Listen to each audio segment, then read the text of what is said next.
वहाँ पर एक टैक्सी खड़ी थी, लेकिन लोग दूसरी टैक्सी का इंतजार कर रहे थे। मीरा बिना सोचे समझे उस टैक्सी में बैठ जाती है।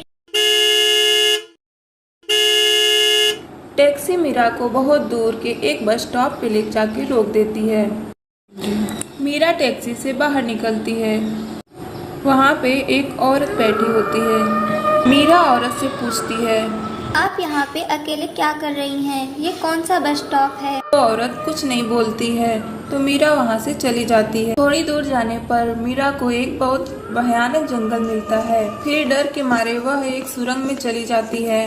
उसके पीछे एक औरत आके खड़ी हो जाती है और एक आदमी भी जो दानव जैसा दिखता है। ऐसे ही 3 लोग उसे घेर लेते हैं और तीनों के हाथ में हथियार होते हैं। हे भगवान, मैं किस मुसीबत में फंस गई। अब मैं क्या करूं? कौन हो तुम लोग? दूर रहो मुझसे, जाने दो मुझे। हा हा हा हा हा।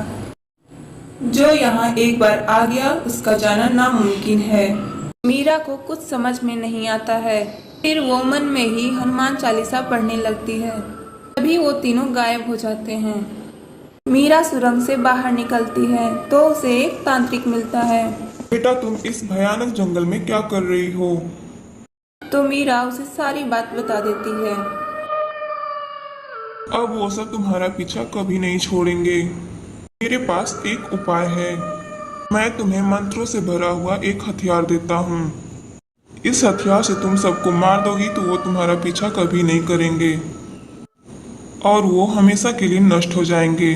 मीरा फिर से उस गुफा में जाने लगती है। जो औरत उसे बस स्टॉप पे मिली थी वो उसे जंगल में भी बैठी हुई दिखाई देती है। मीरा चुपचाप वहाँ से चली जाती है। लगता है इसे मरना ही है, फिर से मौत के मुंह में आ गई। मीरा आगे बढ़ती है और एक एक करके सबको मार देती है। मीरा सुरंग से बाहर निकलती है तो वह देखती है कि वह औरत उस जंगल में नहीं होती है। मीरा अपने घर लौट जाती है।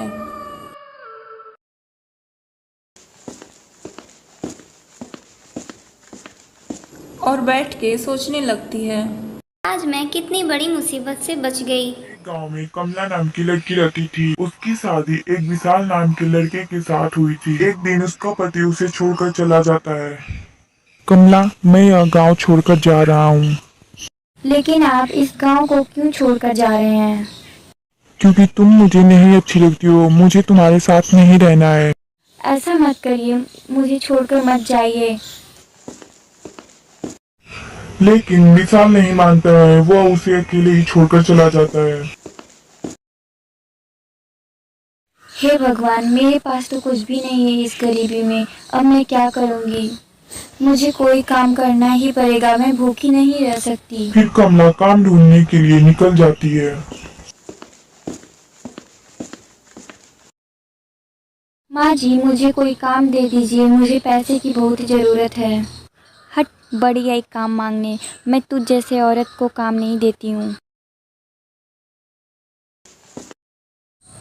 मालिक, मुझे काम दे दीजिए, मैं भूखी नहीं रह सकती। मुझे काम की बहुत ज़रूरत है, मेरे पास एक भी पैसे नहीं हैं। नहीं भाई साहब, इसे काम मत देना। मुझे तो लगता है कि इसी की गलती थी, इसीलिए इसका पति इसे छोड़कर चला गया। अगर आप इसे काम दे देंगे तो आपके बीवी बच्चे बिगड़ जाएंगे। कमला सभी गांव वालों से काम मांगती है, लेकिन उसे कोई भी काम नहीं देता है। फिर वह अपने घर लौट आती है।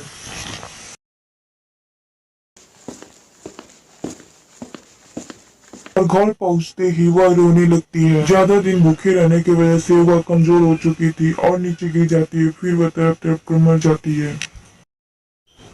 एक बार एक आदमी जंगल में लकड़ी काटने जा रहा था। उसे एक कटा हुआ सिर दिखाई देता है। वह डर के मारे वहां से लौट आता है और गांव में सबको बता देता है।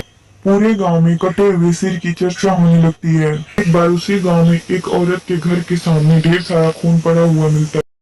हे भगवान, इतना सारा खून कहाँ से आया? वह डर के मारे वहाँ से भाग जाती है। हर दिन गांव के सरपंच को ऐसी घटनाएं सुनने को मिल रही थी। एक दिन सभी गांव वाले इकट्ठा होते हैं और सरपंच के पास जाते हैं।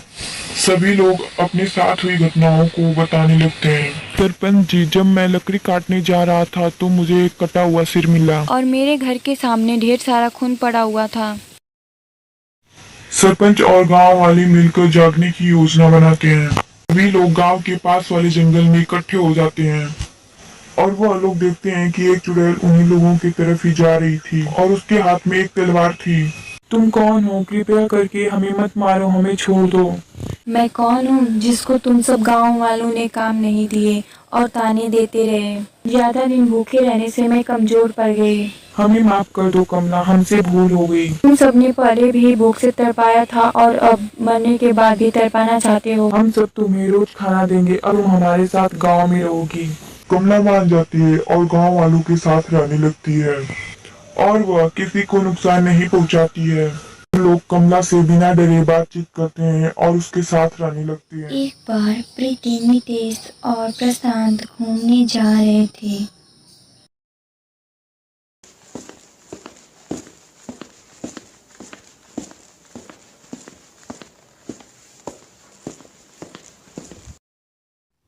अरे यार, अब हम लोग बहुत दूर आ चुके हैं। मुझे तो लगता है यहाँ से चलना चाहिए, क्योंकि आगे ही बहुत भयानक जंगल है जिसमें बहुत सारे जानवर रहते हैं। वो हम पे अटैक कर सकते हैं। और मैंने लोगों से सुना है कि उस जंगल में जो लोग जाते हैं कभी वापस नहीं आते हैं।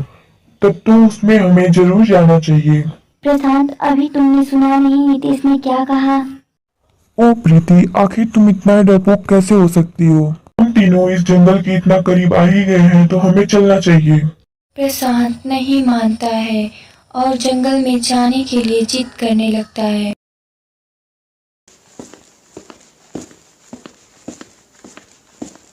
थोड़ी देर चलते ही वह तीनों उस जंगल में पहुंच जाते हैं।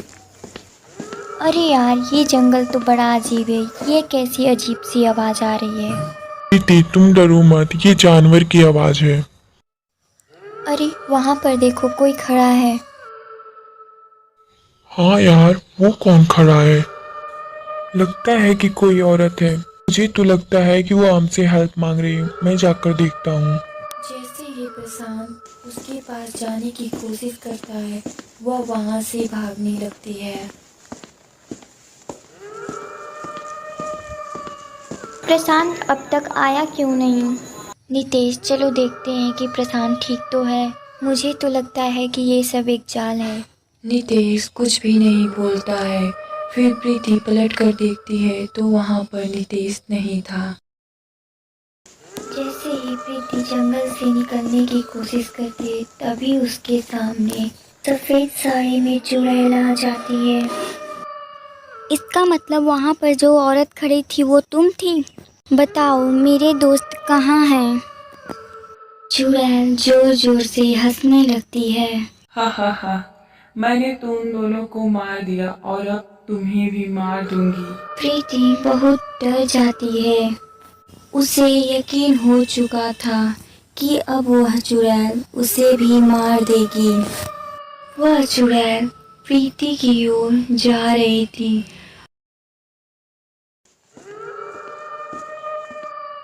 तब वहां पर एक औरत आ जाती है। उस औरत ने सब कुछ देख लिया था। चुड़ैल की नजर उस औरत पर पड़ी। एक और शिकार मिल गया। अब तो मैं सबसे पहले तुझे ही मारूंगी। तुझे तो मैं बाद में देखती हूँ।